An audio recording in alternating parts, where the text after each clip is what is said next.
Ansiedade saudável. Essa semana que passou tive um misto de sentimentos, pois ao mesmo tempo em que estava grato, contente e satisfeito no Senhor, sentia uma certa ansiedade e inquietação.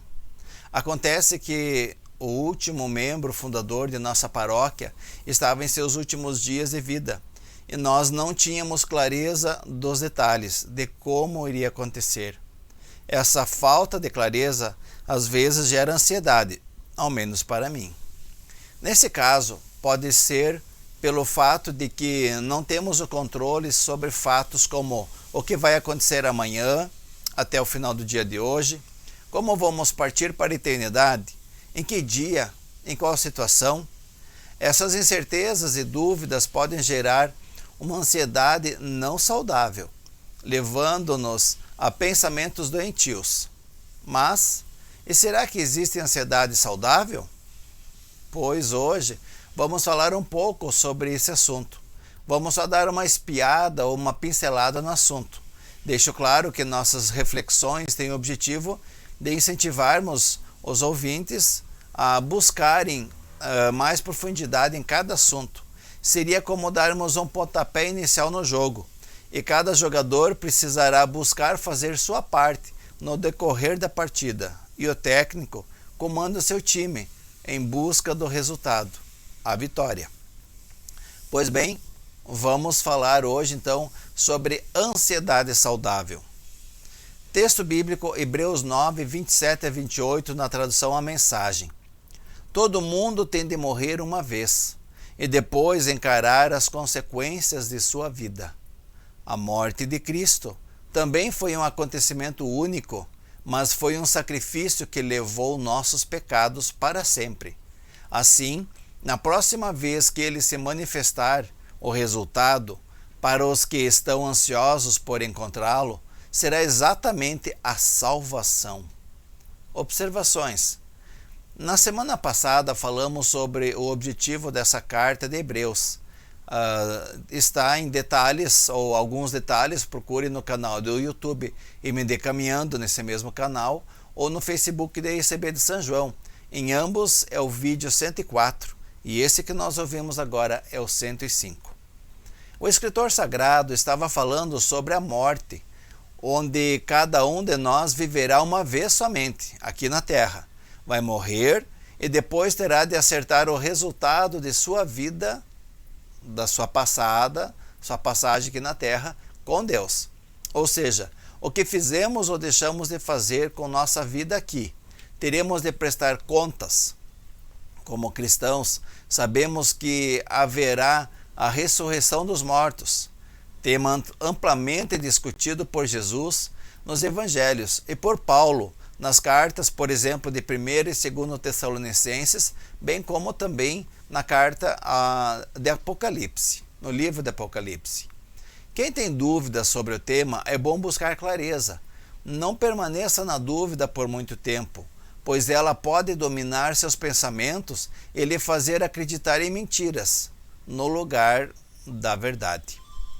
Jesus morreu uma vez somente, e foi o primeiro a ressuscitar para a glória eterna, conforme vemos em Romanos 8, versículo 30, na tradução A Mensagem. Sua morte e ressurreição é diferente de Lázaro, conforme vemos em João 11, pois este voltou a morrer e está à espera da ressurreição de seu corpo, a fim dele ser glorificado e estar na presença gloriosa do Pai.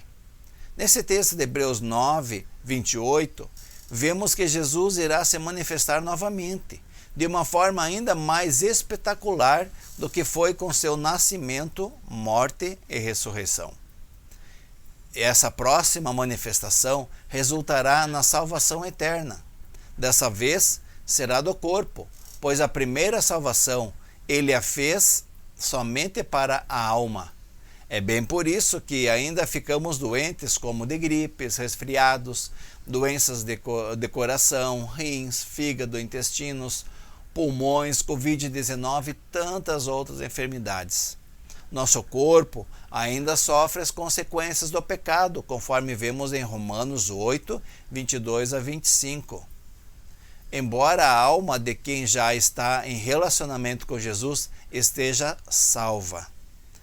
Nossa alma padece muitas vezes em resultado de ainda estarmos nesse corpo carnal e mortal. Precisamos aprender a ter paciência e esperar em Deus, em seu socorro. É como uma gestante que precisa esperar pelo nascimento de seu filho, conforme vemos em Romanos 8, 22 a 28, na tradução A Mensagem. Nesse caso, ela sente uma ansiedade saudável, a gestante, pois deseja ver seu filho em seus braços.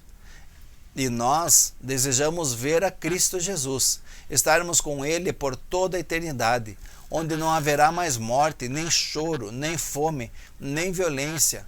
As ruas serão de ouro puro, conforme vemos em Apocalipse 21. Agora, estamos chegando ao ponto. A ansiedade é saudável quando desejamos estar com o Eterno, quando não vemos a hora chegar de podermos vislumbrar a sua beleza, sua luz, seu resplendor. Nesse ponto, quando o escritor afirma que estamos ansiosos por encontrá-lo, ele está se referindo em uma ansiedade saudável. Não está falando de comprar casa ou carro, de se formar em uma faculdade, ou de se casar, ou em alguma grande viagem. Nada disso. Mas de estarmos para todo sempre na presença gloriosa de Deus, o Pai, e sermos totalmente salvos e libertos de qualquer influência do pecado. Esse fato maravilhoso não é para hoje ou amanhã, mas no futuro, o qual Deus controla.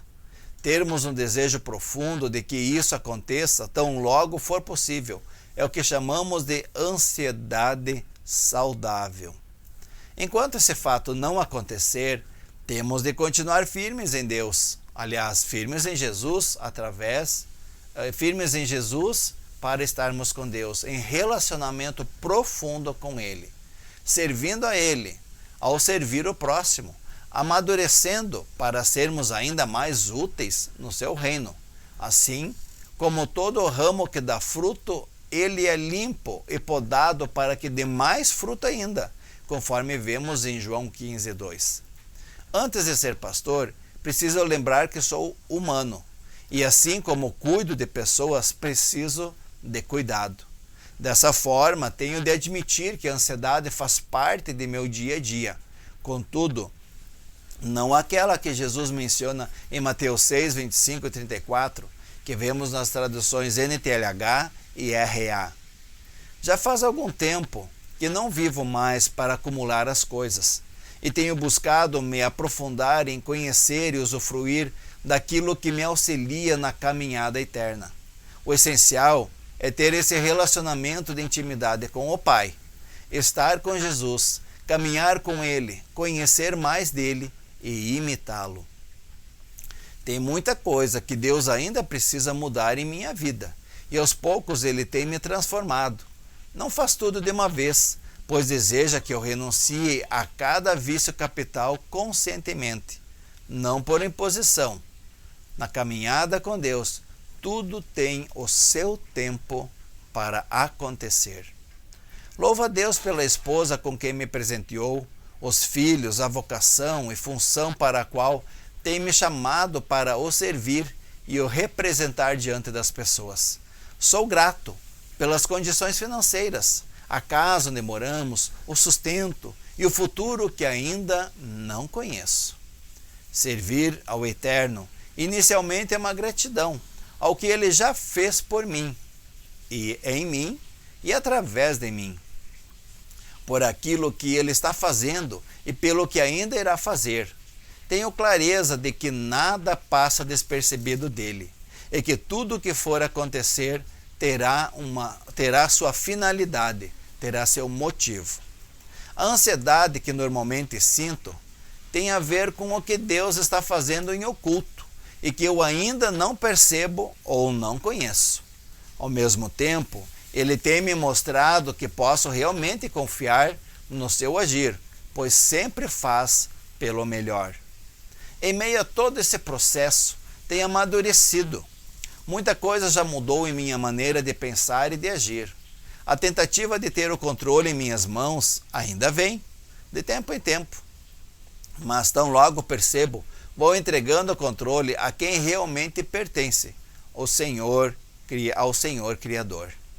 Desejo servir a Deus com minha vida, ser útil ao seu reino e procuro não o atrapalhar. Estou aprendendo o ritmo divino e a não correr na frente dele. Ao mesmo tempo, não quero me acomodar ou me acovardar.